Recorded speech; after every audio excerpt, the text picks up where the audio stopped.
Well, hi everybody. For those of you who don't know me, my name is Dr. J.D. Swanson. I'm the author of Karate Science. Welcome to 15 Minutes of Thought, number 11. So in number 11, what I want to do is I want to start talking about geri or kicks. Okay, so the idea here is we're going to go through just some specific points and things that I think are important as we sort of go through them. So we'll start off, let's just warm up just nice and relaxed, just with a couple of kicks. So from here, hey, let's start. Tsudachi, hey, us. Good. From here, just make the haizoku position. So that's feet together, knees together, sitting up, bum not, sitting out, tuck it under. And from here, just making basic Mae Geri, remembering the four movements of the kick: load, execution, retraction, place it back down. Hey, ich, ni, sam, shi, go, rok, shich, hach, kyu, ju. Good. From here, make zenkutsudachi. From here, make Mae Geri, stop in the center. Ich, ni, then back. So it's going to be kick, kick, ni, sam, shi, go, rok, shich, hach, kyu, ju, ich. Good. And relax, just shaking out. So, things that are really important, remember there's two types of kick, kiage and kikome. Kiage meaning to thrust, kiage meaning to snap. The kicks that we're going to be talking about today are kiage based. So the idea in my mind, whenever I think of kiage, it's all in the retraction. So you can push the kick out quick and hard into your target, but it's all about pulling that kick back as fast as you possibly can. So you want to really think about that. And I remember talking with Sensei James Field out in California, and I remember doing hundreds and hundreds of Mae Geri with him. And at the end of the day, he commented, the muscles that should be hurting is not your quadriceps, but your hamstrings. And he's absolutely right, because your hamstrings create this pull kind of feeling. So as we do Mae Geri, and as we do, if we get to Yokeri Kiage today, we'll talk about that sort of concept. The art to these particular kicks is in the retraction. So with that, what I want you to do is I want you to just go down, practice both, just from the yoi or from the haizoku position, just practicing kicking out, or practice it from the zenkutsudachi position, just making the kick out and back, out and back. And then what we'll do is we'll move into some specifics that you can use both those drills in to develop the kick a little bit further, or think about it a little bit deeper. So press pause here, practice that, make sure your legs are nice and warmed up and you can move, and then we'll get into some specific pieces. Okay, good. So from here, what I want you to think about with Mae Geri is the load. So what you find is that people quite often, when we're taught in a basic sense, and I'm going to grab hold of my handy dandy dance bar here, what will happen is that when we think about the kick, how we're often taught is we're taught to lift high into the front like so, and then from here kicking out, right? And what that does, if you watch my hips, that's going to extend my hip up, and if you notice, I'm sort of almost pushing forward already, and then the kick ends up being kind of impotent, just a sort of snappy kind of feeling. That'd be the same as doing gyakuzuki, click, then punch, boom, and punch. What I'm effectively doing by lifting this way and engaging the hip and squeezing the butt at this point is effectively losing the power. It's just in the snap of the leg. You must have the snap of the leg, but it's so much more powerful if you combine it with your body weight and with your hip thrust. Right, I weigh roughly about 195, 200 pounds. And so being able to push that behind my target greatly increases the strength of my actual technique. So another way to think about this is from here, instead of lifting up to the front, lift it high and tight. So as I think about this, I'm thinking about almost a linear kind of motion. If I grab this guy here, right, running down to my heel, the way I'm running this is I'm running almost my ankle up and down this stick. Not, see how it's sort of scooping? Rather straight up, straight up, straight up as I load. So you want that kind of feeling. Notice how there's almost no hip engagement. I'm using all hip flexor and all body contraction to lift my kick. Not this, this, this. Once I'm here, then my shank, which is from my knee to my ankle, that then fires out with the kick. 1, 2. 1, 2. So I end up with this sort of, instead of this feeling, it's connected. So what are some exercises that I can do to practice that? Well, number one, I can think about from here, this sort of load, 1, 2, 3. Or I can think compress, compress, kick. Compress, compress, kick. So it's about not sort of firing this piece, the pelvic tilt, until you absolutely need to, until that's driving in. So I would go away, just practice that for a little while. This idea of lift, lift, push. Lift, lift, push. Lift, lift, push. That feeling initially. So press pause, give that a go. Okay, once you've done that, you notice that it can be really slow to make it into that classic 4 count. 1, 1, 2, 3, 4. 1, 2, 3, 4. So it can be really, really slow. Oh, one other thing to think about, how far do I push my hips forward? Well, if I imagine my center running down, whoop, you can't quite see it, we'll do it on this side. Running down here, down this line, like so. I ideally don't want my head, as I make this pelvic tilt, I don't want my head rocking back like so. Think of it more that I'm compressing and pushing my body forward. I'm pushing my hip into the target. If I grab hold of my balance is terrible today. I'm thinking here, lift, and then this kind of almost bow and arrow feeling, right? The two ends of the bow come together as I draw the string back. That's the feeling I want. So as my pelvic tilt occurs and the thrust of my hips comes in, my head's not going backwards, but rather compressing down, almost like a bow and arrow.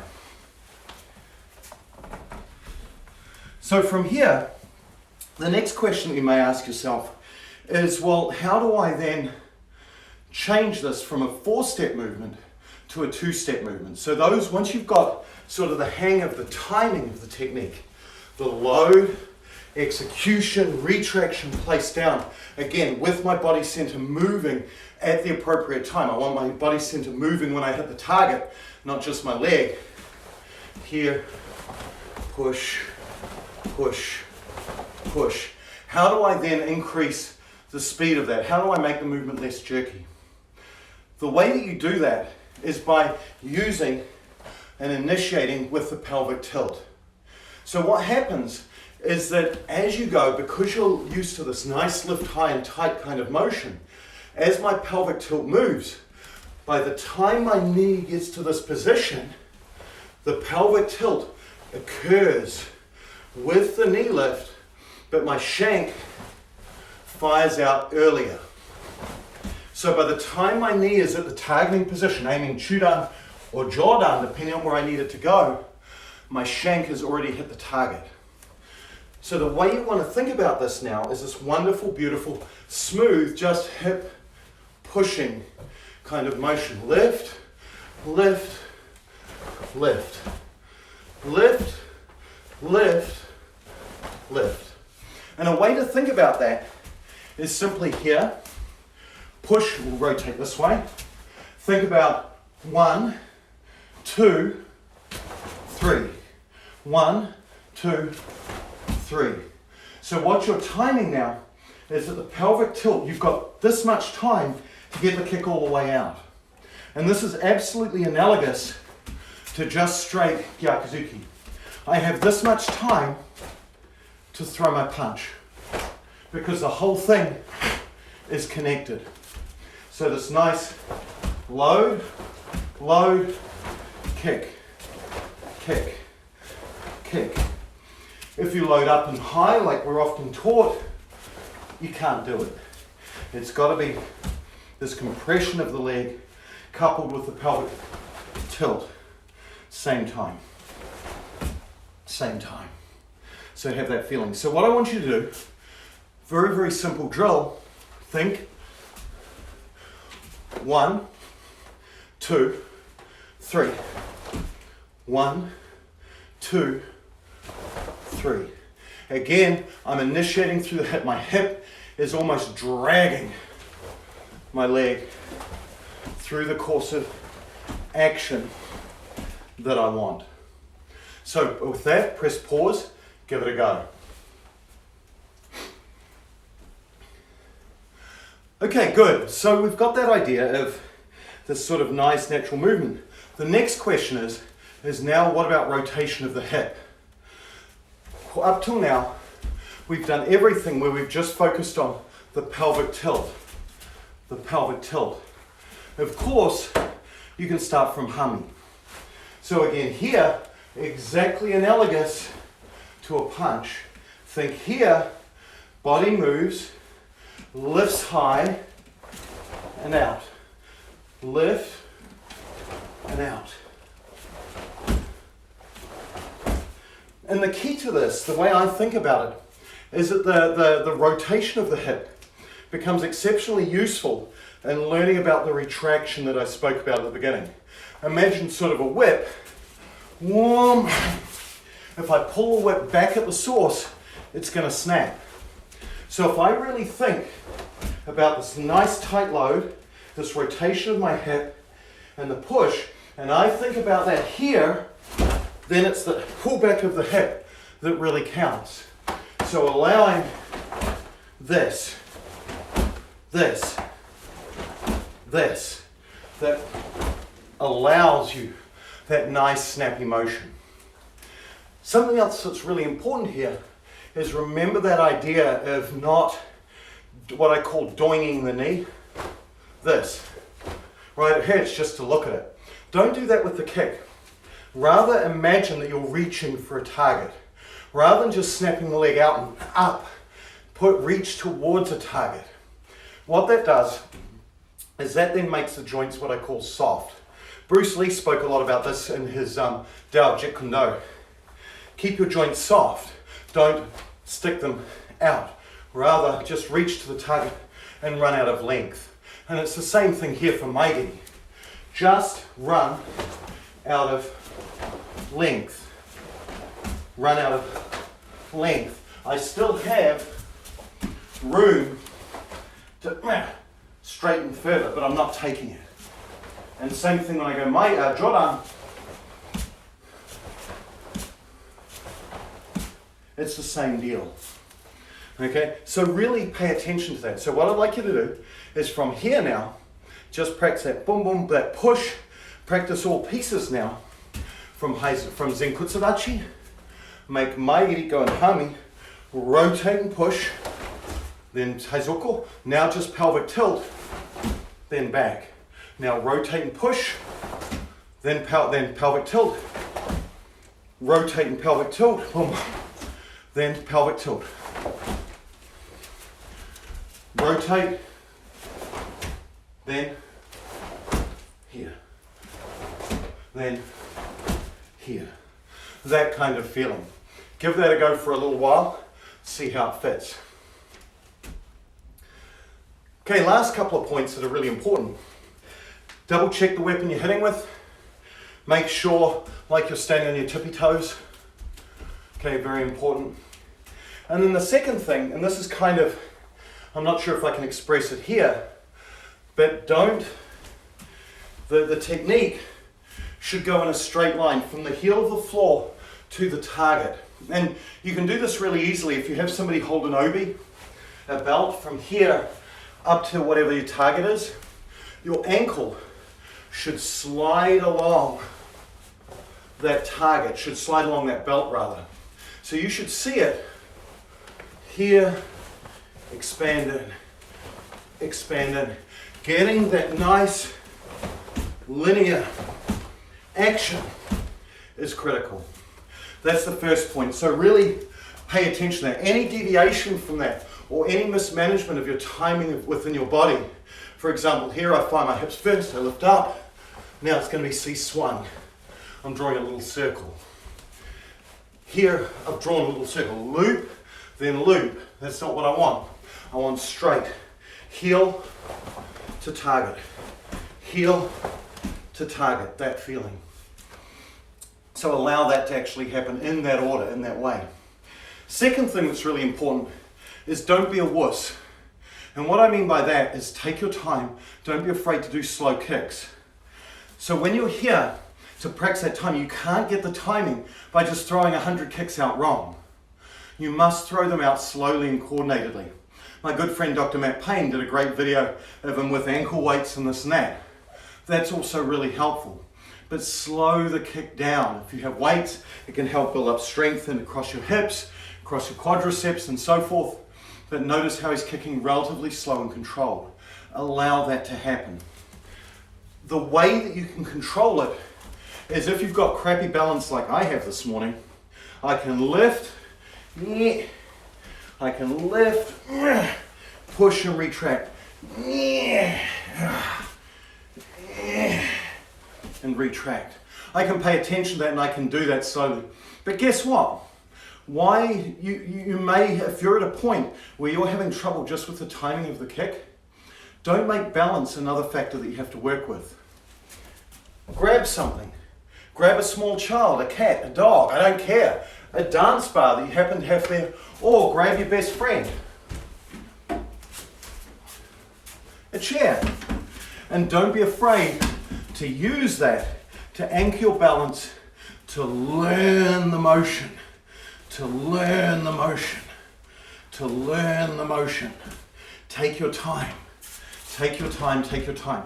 That's absolutely critical with kicks. When we move on to Yokogeri Kyage in another class, in Kikomi and Mawashigiri, it's the same deal. Take your time to do that. So what I'd like to do, and then the last piece, or one other quick thing to think about, is also don't hyperextend your kicks forward. So when you kick, don't at the end point of the kick, at the full sort of kicking out phase, make sure that it's here. Your hips are square in this feeling. Don't extend them out. Don't this kind of feeling. Keep here. So both hips, you want to use the glute. You want to use this muscle to drive that in, to drive in, to drive in. The same way that you would, because you're not going all the way around. If you go all the way around, the big driving muscle then becomes the side of the hip here, rather than the butt. You want to use your butt to drive. Okay, so the last drill, taking all of that into account, there's 3 drills I want to leave you with that I want you to practice today. Mae Geri, just from here, kick, kick, just to practice the pelvic tilt, that drive of the hip. Second drill is from here, make hami, rotate the hip, kick, haizoko. Then push, pelvic tilt, pull back. Twist, boom, boom. Twist, boom. If you find you're an arms wave all over the place kind of person, put your fingers in your nose or grab hold of your ears. Oh, wait a minute, we're not supposed to be touching our face. Hang on to your gi. Put your hands behind you, whatever it matters, or just hold your hands relaxed. 1, 2. You want your hands and arms relaxed because at any point I should be able to kick and punch. I should be able to move. So allow this nice here, keep your upper body relaxed. The third drill is Okazaki sensei, sort of analogous to Gyakuzuki Kazamazuki. And so from here, he would start in hami, make Mae Geri, land in shomen. Then from here, he would push, allow the rotation and expansion of the kick into a Kazamazuki type of feeling. So here, he would be making Gyakuzuki, Kazamazuki in the hip. For the kicking version, Mae Geri, Mae Geri, kick, Mae Geri, kick, place. Then from here, Okazaki Geri, then push here. 1, 2. Right? Making sure that you're not rocking back and forward. Don't, rather just keep, push the hip and out. What you need to have, push down on the front hip, lift up with the knee. Make this feeling, down, up, to make the kick. That way, if it's up and up, you rock back too far, you lose your distance. So again, here, Mae Geri, Shomen, Okazaki Geri, here. 1, 2. So our 3 drills from the side. Here, just straight kick, kick. Second drill here, kick place, kick place. Third drill here, Shomen, then kick. So with that gives you a lot to think about with Mae Geri. Really think about that timing of the kick. Think about the load. I'm not saying you don't lift your knee high. You lift it just as high, but keep this tied in. The way I imagine a piece of elastic from my heel to my butt. Doink, doink, and if I'm kicking higher, it just carries on rolling to where the knee, target, target. Then hip drive coupled with the shank. Then combine hip, kick. Keep that load the same. So with that, that's a lot to think about something very simple. Good luck, have fun, and I'll talk to you again soon. Take care, have a wonderful day. Us!